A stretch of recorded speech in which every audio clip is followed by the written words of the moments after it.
This draft class that Justin Fields was in consisted of Trey Lance, who was traded for a 4th round pick, who the Niners gave up a lot to get, obviously. Mac Jones traded for a 6th round pick.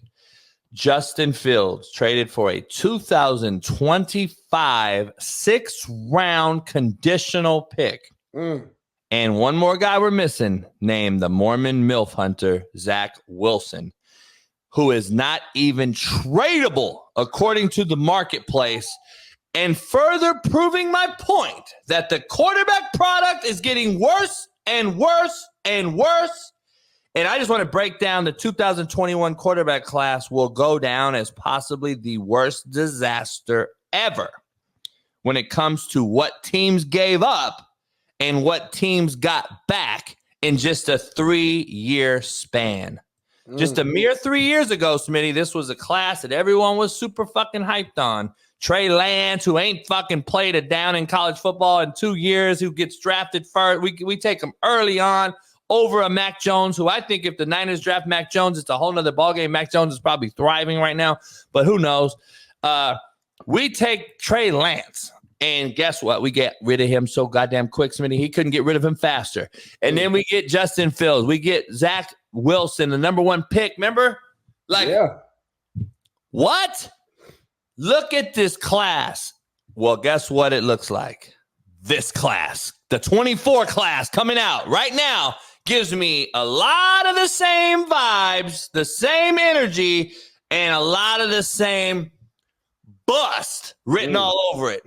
So I'm just seeing career backup. I'm seeing XFL. I'm seeing USFL, CFL. I'm seeing cut, Arena League. I don't know what I'm seeing, but I'm seeing a lot of badly managed talent at the college level.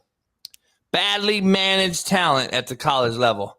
Like, I'm seeing it, and I'm blaming the coaches, man, because if I knew I had an all-time uber-talented kid, then I'm doing everything I can to get that dude to be the next great NFL quarterback.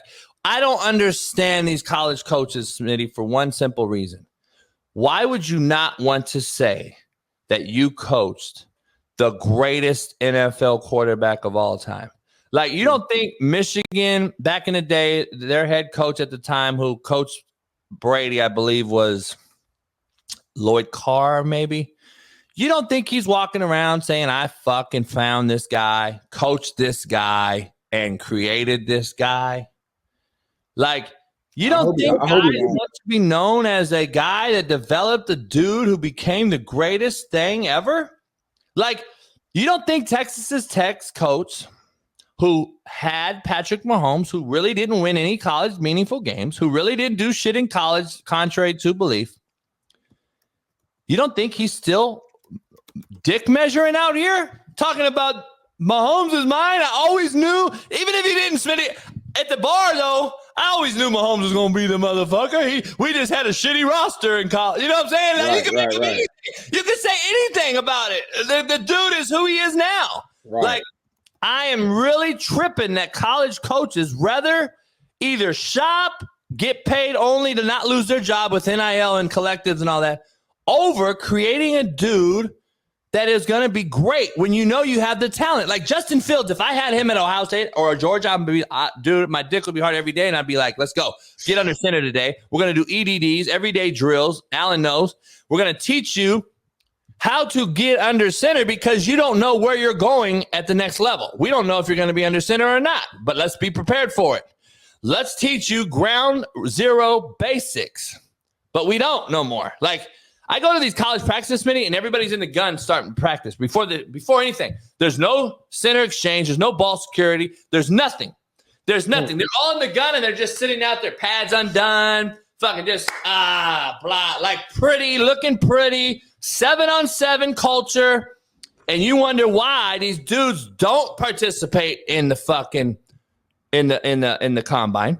You wonder why they don't understand sense of urgency when it comes to understanding protections and who's hot, who's not, etc. You see it.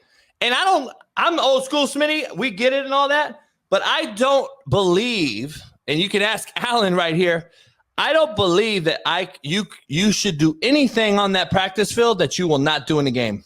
I truly don't believe it. I truly believe that. I truly believe that you should not step on the football field and do anything that you would not do in a game.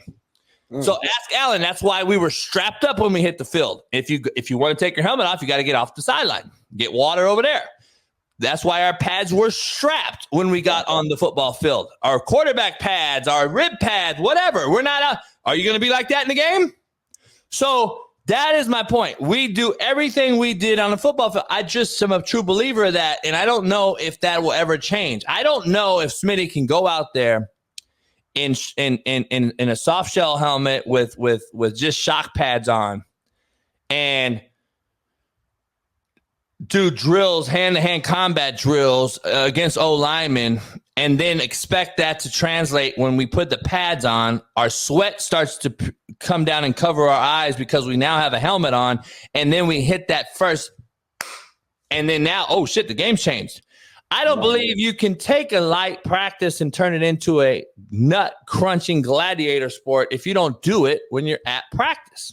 So, yeah, Alan, tell you, I used to be pissed when they didn't strap up. When they weren't strapped up, I'd pre-practice, Smitty, pre-practice. I'm like, no. We practice what we fucking preach. Yeah. And I just don't get it. I don't understand it. And you're at a place making $9, $10, $8, $7 million as the head coach, Smitty, and you can't demand greatness from your fucking QBs. Like, that shit blows my mind, dog. And you're giving them big money? Like, I don't get it. But anyway, I believe it's a disaster, Smitty. Where you at with the Justin Fields headed to Pittsburgh? I didn't think it would happen. I thought Justin would stay after the Pickett got traded deal. I made a video of it. Yeah, I'm wrong. I know it didn't age well because all you fucks out there said the same thing. You had the nuts to come out and actually say something you thought. Well, I thought that they would keep Justin, and I thought it would be smoke and mirrors. Obviously, a great take by Sean King. He said, if you don't get rid of Justin Fields, you're banking on keeping your job. And that is what they did. They did business over Justin Fields. And they're like, they want a job 2 more years. Because now I draft Caleb, I get 2 more years on my contract. And that's what Sean King said. It's a very smart take, and that is what's happened, it looks like.